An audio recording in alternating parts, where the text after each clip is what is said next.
Hello guys, study with Abhijeet में आपका स्वागत है। आज हम लोग बात करने वाले हैं contribution of Louis de Broglie. Louis de Broglie ने क्या क्या कंट्रीब्यूशन दिए हैं, आज हम लोग इसे डिस्कस करेंगे। तो चलिए वीडियो शुरू करते हैं। देखिए, डी ब्रॉगली का जन्म 1892 में हुआ था, 1987 तक ये थे। Louis de Broglie was the French physicist and aristocrat. तो ये फ्रांस के रहने वाले थे। De Broglie was awarded the Nobel prize in 1929 for his discovery of the wave nature of the electron.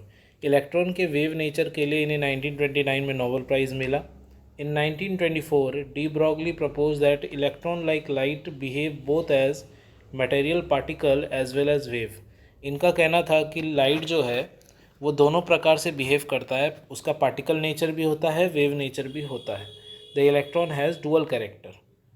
और लाइट के अंदर इलेक्ट्रॉन पाए जाते हैं, तो इलेक्ट्रॉन की वजह से ऐसा होता है। तो इलेक्ट्रॉन का दो नेचर यहाँ पर बताया गया है, एक हो गया पार्टिकल नेचर, एक हो गया wave nature. Using the plank quantum theory and Einstein mass energy relation, de Broglie derived an expression for calculating the wavelength lambda of the wave associated with an electron.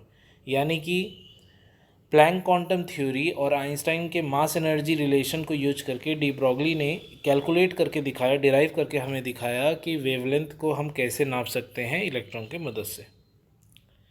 उन्होंने क्या किया था derivation, वो यहाँ पे है, देख लीजिए। डी ब्रॉगलीज ने अपनी वेवलेंथ कैसे फाइंड किया। प्लैंक इक्वेशन के अनुसार हम जानते हैं E=hv होता है। v यहाँ फ्रीक्वेंसी है और h यहाँ प्लैंक कांस्टेंट है, E एनर्जी है। और आइंस्टाइन के मास एनर्जी रिलेशन से हमें पता है कि E=mc² होता है। वहाँ E एनर्जी है, m मास है और c जो है वो स्पीड ऑफ लाइट है। तो अब हमारे पास दो इक्वेशन हो गए जो एनर्जी के हैं। एक में एनर्जी hv है और दूसरे में एनर्जी mc² है। तो हम दोनों को बराबर कर सकते हैं। तो इन्होंने यही किया, दोनों को यूज़ किया, दोनों को कंपेयर करके दोनों इक्वेशन को बराबर कर दिया। Comparing equation 1 and 2, mc² = hv। और यहाँ से जो है v को उसके बाद डिराइव किया c/λ, यानी frequency = speed of light by wavelength. और यहाँ से इसे पुट कर दिया v के जगह c/λ। और उसके बाद एक c तो कट गया आपका यहाँ से mc² से, बच गया mc = h/λ एंड λ = h/mc। ये इन्होंने डिराइव किया था।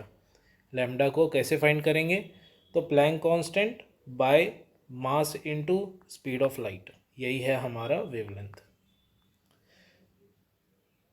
Where lambda is known as the de Broglie wavelength and this equation known as de Broglie equation. तो ये आपको डेरिवेशन वहाँ करना है एग्जामिनेशन में, बहुत ज़रूरी है।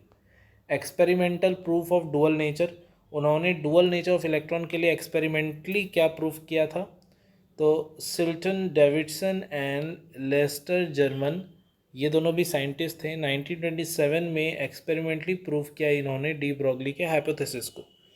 दे succeed in diffracting electron wave from a nickel crystal. उन्होंने निकल के क्रिस्टल्स का इस्तेमाल किया था इसे प्रूफ करने के लिए।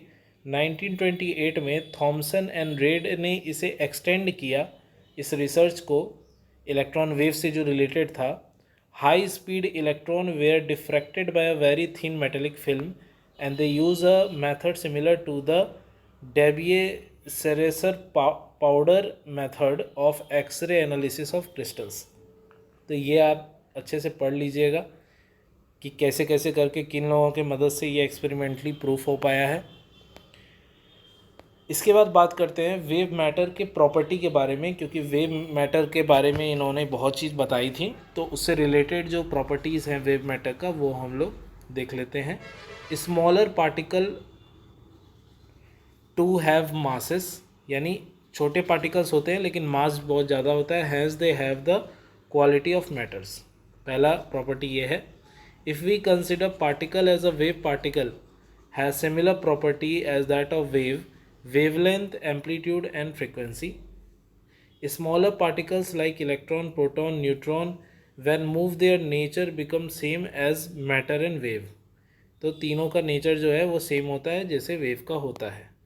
और due to discovery Due to discovery of de Broglie hypothesis, he was awarded the Nobel Prize in Physics in 1929, and after earning his doctorate of physics at the Sorbonne, he was appointed to professor of theoretical physics there. Louis de Broglie stayed at that position until his retirement in 1962.